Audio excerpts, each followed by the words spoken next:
히브리서 8장 같이 보겠습니다.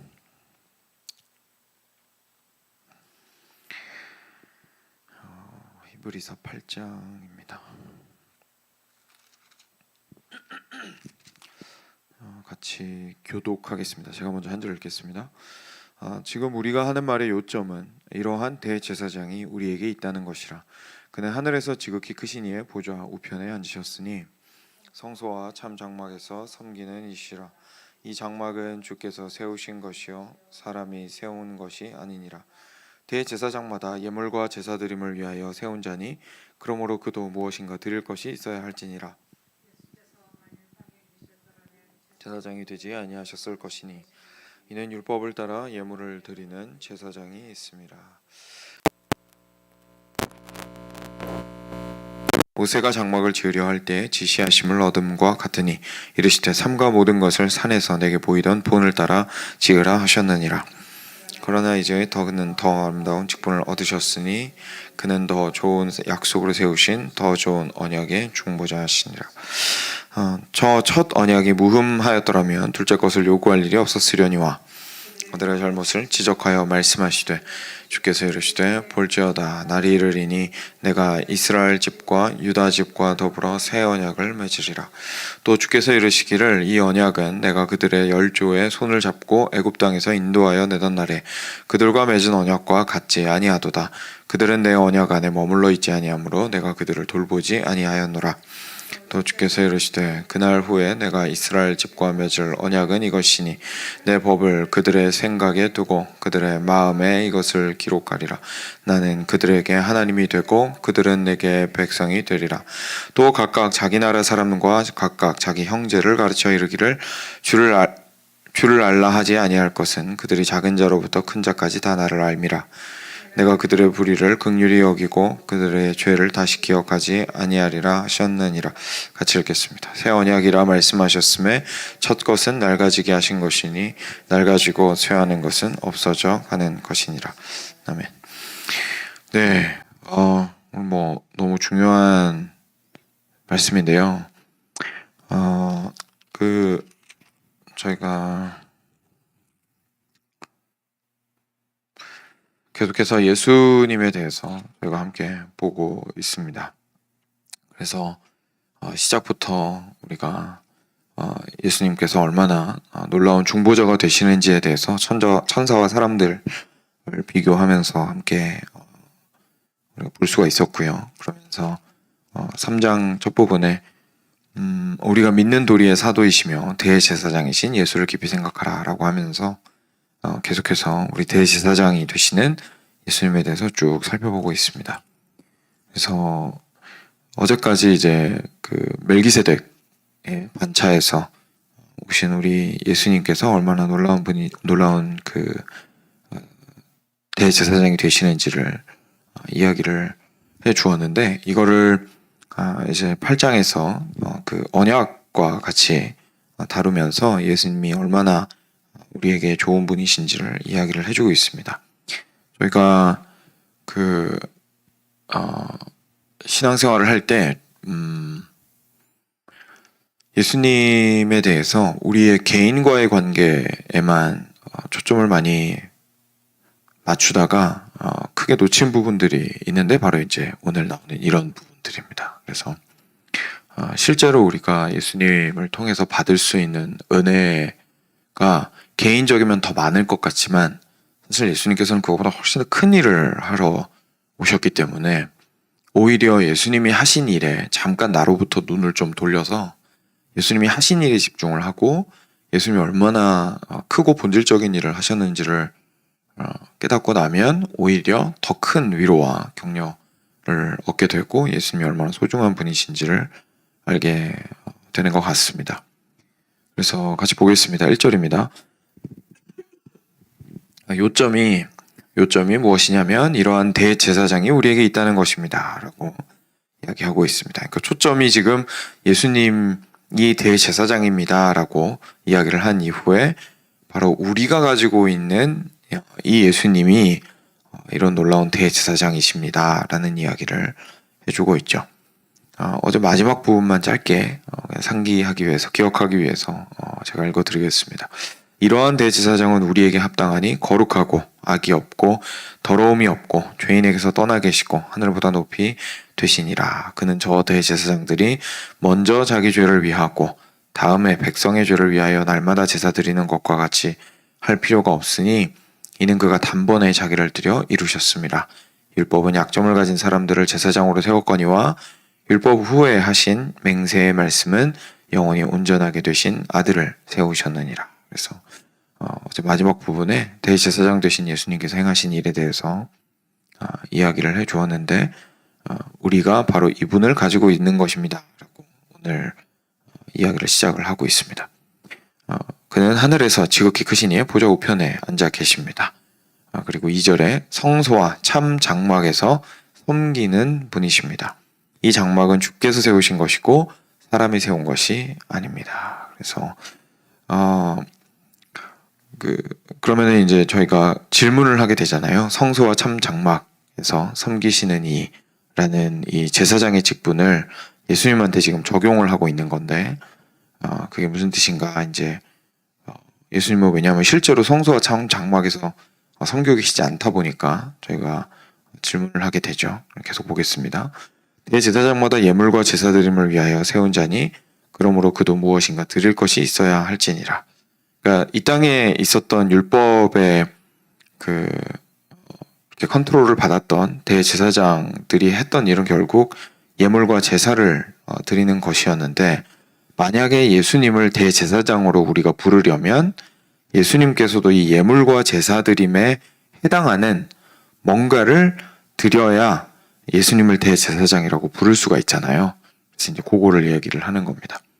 그래서 그런 것이 있어야 되지 않겠습니까? 그래서 4절입니다. 예수께서 만일 땅에 계셨더라면 제사장이 되지 아니하셨을 것이니 이는 율법을 따라 예물을 드리는 제사장이 있습니다. 이건 무슨 말이냐면 갑자기 이제 이 말씀만 보면 이제 앞에서는 대제사장이라고 했다가 갑자기 땅에 계셨으면 제사장이 아니었을 것이다 라고 말씀해서 조금 헷갈리실 수 있는데 그런 뜻이 아니고 예수님께서 만약에 이 땅 가운데에서 계속 계셨더라면 이미 율법을 따라서 일하고 있는 제사장이 있기 때문에 그 율법 따라서 똑같은 예물을 드리는 똑같은 대제사장으로서의 역할을 하신 것은 아니었을 겁니다 라는 이야기를 하는 겁니다. 그래서 그 뒷이야기를 이제 사실은 준비를 좀 하고 있는 건데 대제사장이시긴 하지만 우리가 알고 있는 그런 대제사장이랑은 사뭇 다른 모습으로 대제사장 역할을 하셨습니다. 그래서 그거를 좀 이렇게 밑밥을 까는 거예요. 먼저. 그리고 나서 이제 구체적으로 이야기를 시작합니다. 5절입니다. 그들이 섬기는 것은 그러니까 이 땅에 있는 제사장들이죠. 이 사람들이 섬겼던 것은 하늘에 있는 것의 모형과 그림자입니다. 모세가 장막을 지으려 할 때 지시하심을 얻음과 같으니 이르시되 삼가 모든 것을 산에서 내게 보이던 본을 따라 지으라 하셨느니라. 그러나 이제 그는 더 아름다운 직분을 얻으셨으니 그는 더 좋은 약속으로 세우신 더 좋은 언약의 중보자이십니다. 그래서 5절, 6절을 통해서 이제 그 방금 앞서 저희가 보았던 4절에서의 이렇게 비교를 해결을 하고 있는데 뭐냐면은 예수님께서 이 땅 가운데에 오셔서 행하신 대제사장의 역할은 예수님은 하늘로부터 오셨잖아요. 근데 이 땅에 있는 대제사장들이 했던 그 역할이 하늘로부터 받은 일을 한 거라는 거죠. 그 말 무슨 말이냐면 이 대제사장들이 이 땅 가운데서 했던 일들이 너무 대단해 보이겠지만 그 대단해 보이는 일들의 진짜 원형은 정말 본질은 본체는 사실은 하늘에 있습니다. 그리고 그 하늘에 있는 것을 본떠서 하나님께서 지시하신 대로 이 사람들이 성막도 만들고 그 안에 성소 지성소도 만들고 그리고 대제사장과 나머지 제사장들이 어떻게 그 제물과 그 모든 것들을 드려야 할지를 반영하였을 뿐입니다.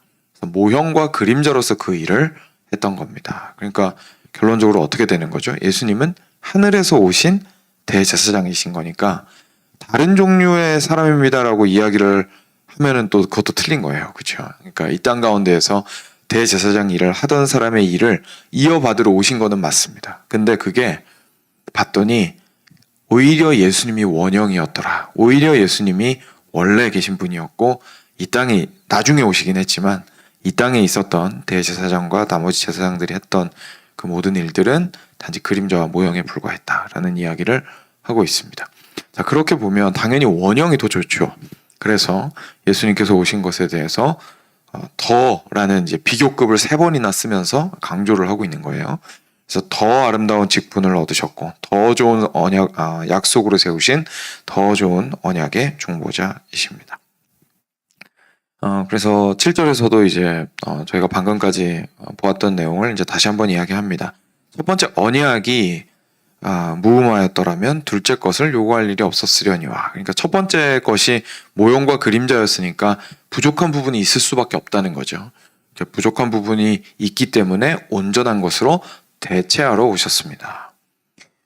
그들의 잘못을 지적하여 말씀하시되 라고 하면서 길게 인용을 하는데요. 이게 12절까지가 인용인데 예레미야 말씀입니다. 근데 이 부분이 중요한 이유가 지금 대제사장의 역할을 6절에서 더 좋은 언약의 중보자라고 표현을 했거든요. 그러니까 언약은 이제 쌍방간에 맺는 계약 같은 거지만 근데 이제 우리 하나님과 우리 사이에 맺는 계약이랑 우리가 맺는 계약이랑은 완전 다르죠. 우리가 맺는 계약은 일단 첫 번째로 전 존재를 드리진 않습니다. 그죠? 계약이라는 거는 이제 상대방이 지불하고 그리고 이제 받아야 되는 어떤 책무와 그런 것들을 이렇게 명시한 것을 우리가 이제 계약이라고 하는데 그 약속을 할 때에 우리가 전 존재를 다 걸진 않죠. 그런 걸 거는 계약이 있으면 이제 문제가 좀 되는 계약들이죠. 우리가 우리 사람 존재는 그대로 있고 우리가 좀 이렇게 컨트롤할 수 있고 좌지우지할 수 있는 것들을 걸고 제가 당신이 가지고 있는 집을 제가 10년 동안 가져오기 위해서 이만큼의 돈을 지불하겠습니다 하고 둘 다 사인하는 거죠. 그럼 이제 집을 렌트해주는 쪽은 10년 동안 당신한테 이 레이스로 빌려주겠습니다 하고 사인하는 거고요. 근데 이제 하나님과 인간 간에 맺은 이 계약은 우리가 계약이라고 말하기 정말 어려운 이유가 양측 모두 전 존재를 걸고 있기 때문입니다. 하나님께서는 하나님 자신을 우리한테 주시기로 하셨고 우리는 우리 자신을 드리기로 한 것이 바로 이 언약입니다. 그리고 두 번째로는 이제 저희가 다룰 수 있는, 그러니까 갑과 을이라고 생각하면 갑과 을이 자기들이 이제 컨트롤할 수 있는 거 가지고 서로 약속을 하는, 거래를 하는 것이 이제 계약인데, 사실 우리한테도 하나님 앞에 지어야 하는 의무가 있기는 합니다만, 쉽게 말해서 순종이죠. 근데 그 의무가 이 계약을 파기하는 조건이 되지 않습니다. 하나님께서는 순종하게 하시는 분도 하나님이시고, 그리고 우리가 끝까지 순종하지 못하고 완벽하게 순종하지 못해도 계속 순종할 수 있도록 도우시고 만들어 가시면서까지 이 언약을 우선적으로 보존하시는 것이 하나님의 사랑이자 자비와 은혜입니다. 근데 계약이란 건 그런 게 아니잖아요. 계약이라는 거는 이제 한쪽이 이제 쌍무적이죠. 의무가 양쪽 다 있죠. 근데 한쪽이라도 의무 행하기를 포기하면 나머지 한쪽이 계약을 파기해도 무방합니다. 근데 하나님께서는 우리한테 의무는 주셨지만 우리가 의무를 다하지 않는다고 해서 언약을 파기하지 않으시는 거예요. 이게 정말 놀라운 은혜이죠. 그러니까 하나님께서 끝까지 쫓아오시는 겁니다. 그것을 이제 언약이라고 표현을 하는데, 이 언약을 이렇게 이행함에 있어서, 지속적으로 이행함에 있어서 중간에 중보자가 필요한 거죠. 방금 우리가 알아보았던 것처럼 우리 쪽에서 해야 되는 의무가 있는데 이 의무 자꾸 실패합니다. 그렇죠? 우리가 온전히 순종하지 못하고 거룩한 삶을 살아가지 못했습니다. 그래서 제사장이 필요했고 제사 제도가 필요했어요. 그래서 그 중보자를 통해서 이 언약 관계를 지속적으로 유지하는 거죠. 근데 이게 은혜인 이유는 하나님께서 이걸 제공해 주셨잖아요. 사실 우리가 계약 조건을 위반하면 손해본 사람은 하나님이거든요. 하나님이 사랑하셔가지고 이 존재들을 당신의 아들과 딸로 지금 끌어안으시겠다고 얘기를 한 건데, 얘네들이 배은망덕하게 말을 안 들어요. 손해보는 쪽은 하나님입니다. 근데 하나님께서 얘네들을 끌어안으려고 어떻게 하면 계속해서 이 언약 관계 안에 있을 수 있을까를 이제 알려주시기 위해서 제사도 주시고 제사장도 주시고 그 모든 율법들을 주셔서 이 언약 안에 붙들어 두려고 하신 거예요. 그러니까 순종함으로 언약 안에 있을 수 있으니까 내가 순종을 잘해야 될 문제로 이 언약 관계를 생각하는 거는 우리가 얼마나 연약하고 죄악된 존재인지, 그리고 그래서 하나님의 율법을 지킬 수 없고 언약 바깥으로 튕겨져 나갈 수밖에 없는 사람들이라는 걸 모르는 거죠. 그게 이제 바리새인들의 문제였던 거예요. 자기들이 그거를 다 지키면 뭐 문제 없으리라고 생각을 했던 거죠. 근데 그렇지 않았습니다. 그래서 제사장과 제사제도를 주셨던 것인데, 하나님께서는 마지막 때에, 우리 히브리서 표현에 따르면 마지막 때에 더 좋은 언약의 중보자로서 예수 그리스도를 우리한테 주신 거죠. 그런데 이제 지금부터 좀 살펴볼 예레미야 말씀을 통해서 우리가 보게 되는 건, 하나님께서 단순히 더 좋은 중보자로서 예수님을 주신 것이 아니라 언약 자체도 그 내용을 갈아엎으셨습니다.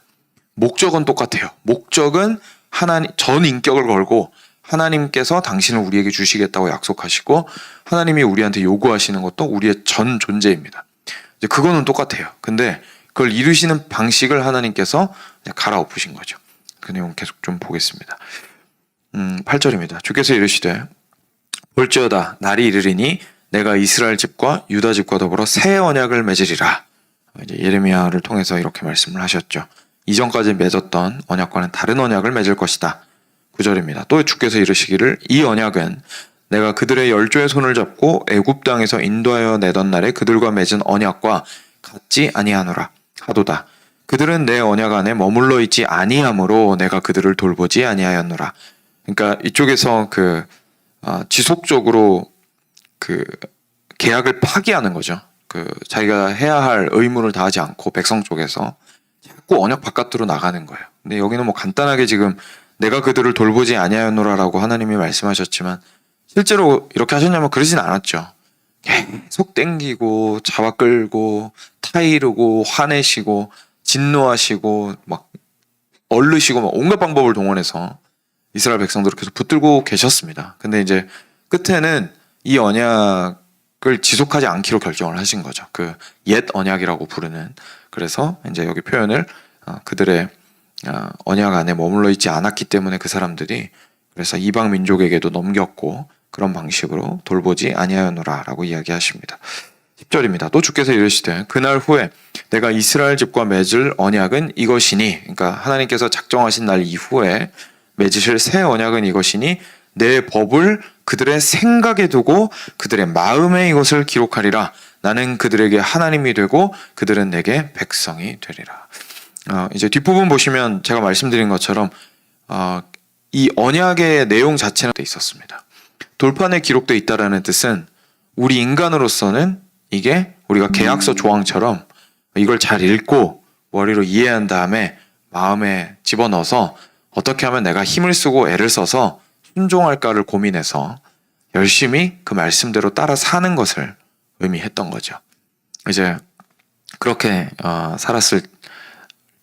사는 것이 이 언약의 의무를 다하는 것이었는데, 하나님께서 보시니까 이거 그렇게 해가지고는 안 되는 거죠. 왜냐하면 이 사람들이 자꾸 흘러내려가니까요. 그 언약 바깥으로 자꾸 빠져나가려고 그러니까 그 마음과 심령에 이걸 순종할 수 있는 애초에 능력과 지혜와 사랑의 마음과 그 모든 자원들이 없다고 이제 판단을 하신 거죠. 그래서 하나님께서 아예 그러면 법을 바꿔서 내가 새롭게 이 언약을 붙들어 매겠다라고 하신 겁니다. 그래서 언약에 대한 목적은 같지만 이 언약을 어떻게 붙들어 매는지에 대한 내용을 바꾸셨는데, 어떻게 바꾸셨는고 하니 하나님의 뜻을 사람의 영혼에 직접 새기기로 하신 거예요. 그 돌판에 새기는 것이 아니라, 그래서 돌판에 새겨서 네가 알아서 보고 순종해라 라고 하시는 것이 아니라 온전히 순종할 수 있도록 우리 안에 그것을 새겨두겠다고 하신 겁니다. 근데 여기는 지금 표현이 없지만 그걸 어떻게 하셨느냐? 바로 성령을 통하여 하신 거죠. 성령을 우리 안에 내주하게 하심으로 하나님의 법이 우리 안에서 작동할 수 있도록 해주신 겁니다. 그래서 이걸 오해해서 밖에 있는 율법 조항은 그대로 있고 단지 그 율법 조항을 순종할 수 있는 힘을 나한테 주신다고 생각하면 이제 이게 오해를 하고 있는 거고요. 그게 아니라 법 자체를 우리 마음에 주신 거예요. 법 자체를. 그러니까 율법이 그래서 폐지가 된 거예요. 율법이 폐지가 되고 예수님께서 말씀하셨던 것처럼 그렇지만 표현은 폐했다고 할 수는 있지만 예수님이 오신 것은 율법을 폐하러 온 것이 아니라 온전케 하러 오셨다라는 뜻은 뭐냐면 더 좋은 언약이 우리 마음 안에 있는데 율법의 연장선으로 있는 거기 때문에 결국은 법이 우리 안에 있는 거거든요. 그러니까 이게 폐해진 게 아니란 얘기입니다.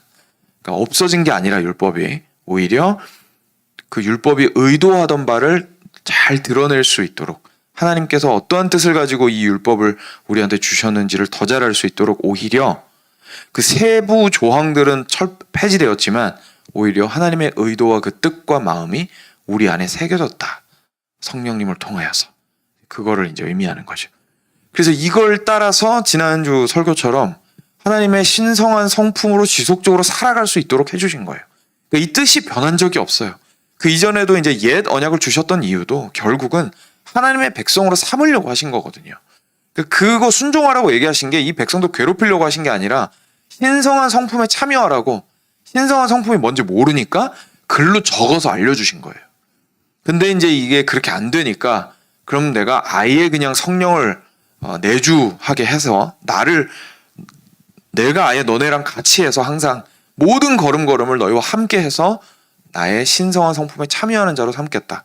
그래서 이걸 다른 표현으로 지난주 말씀에서는 베드로후서에서는 생명과 경건에 속한 모든 것을 너희에게 선물로 준다라는 말씀을 그래서 하신 거죠. 그러니까 우리의 심령 안에 이 길을 걸어갈 수 있는 매일의 삶을 하나님의 백성으로서 살아갈 수 있는 언약 백성으로서 살아갈 수 있는 생명과 경건에 속한 모든 것을 너에게 아낌없이 제공해 주겠노라. 그러니까 이 길 같이 가자라고 이제 하나님께서 말씀하셨다는 겁니다.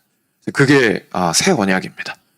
너무 놀랍죠. 하나님께서 왜냐하면 언약 바깥으로 자꾸 흘러나가는 백성들을 보고 포기하실 수 있었는데 그렇게 하지 않으시고 그들을 향한 사랑과 그들과 하나 되고자 하는 그거는 끝까지 붙들고 계시되 오히려 더 가능한 방법을 우리한테 허락해 주심으로써 근데 그 과정에서 일어난 일은 너무 엄청났죠. 이거를 허락해 주시기 위해서 새로운 언약을 맺으시고 우리를 여전히 당신의 백성으로 붙드시기 위해서 하나님이 하셨어야 했던 일은 당신의 아들을 대제사장으로 보내셔야 했던 거예요.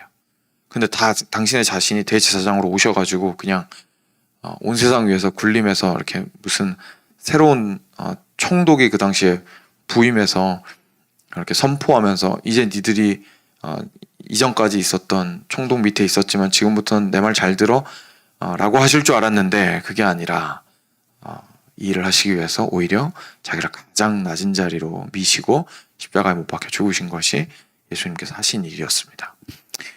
그것이 이제 새 언약을 이렇게 언약을 갈아엎기 위해서 값이 치러지지 않은 것이 아닌 거죠. 하나님께서 그냥 뭐 별로 안 좋은데 지우기로 지우고 다시 쓴 게 아닌 거예요.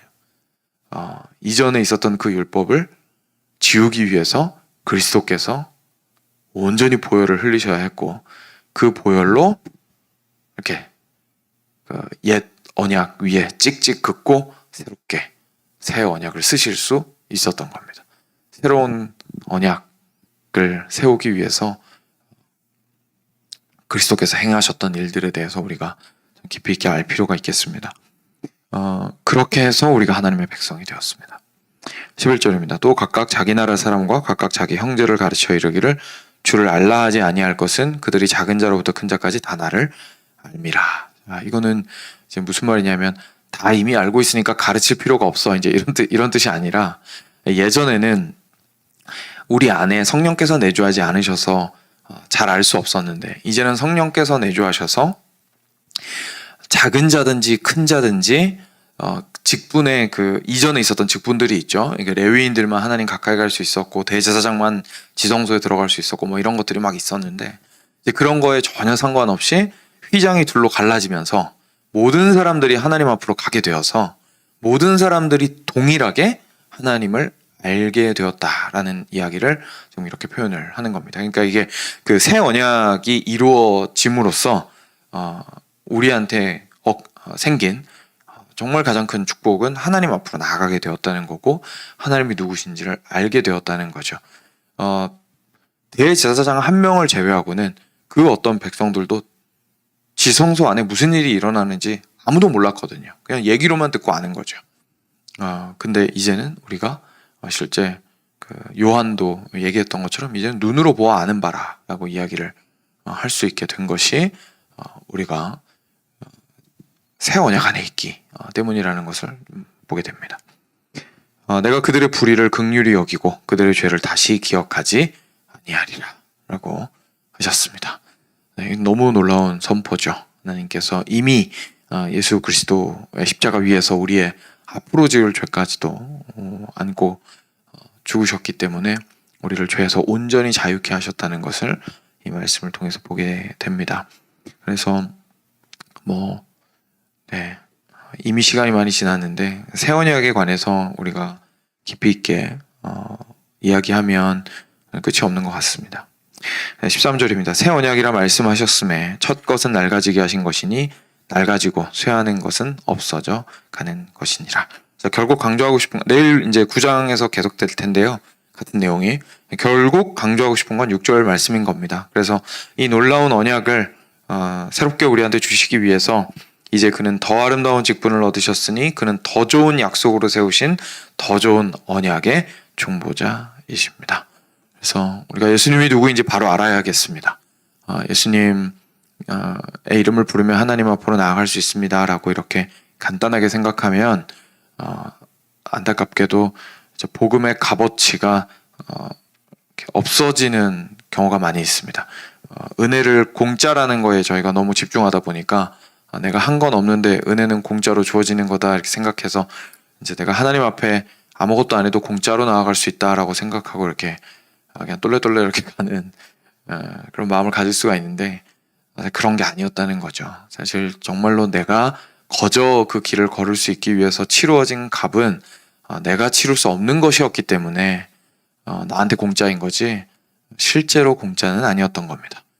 하나님께서는 당신의 아들을 그 길 위에 세우셔서 십자가 위에 못 박아 죽으심으로 우리가 이 놀라운 새로운 언약을 얻을 수 있도록 해주셨습니다. 그래서 우리가 십자가를 보면서 기억해야 하는 것은 하나님의 포기하지 않으심입니다. 하나님의 포기하지 않으심입니다. 하나님 절대로 우리 포기하지 않으십니다. 어떤 상황에 있든지 상관없이, 어떤 죄 가운데 있는지 상관없이 절대로 포기하지 않으십니다. 그리스도의 십자가가 그것을 보여주고 있습니다. 같이 기도하겠습니다.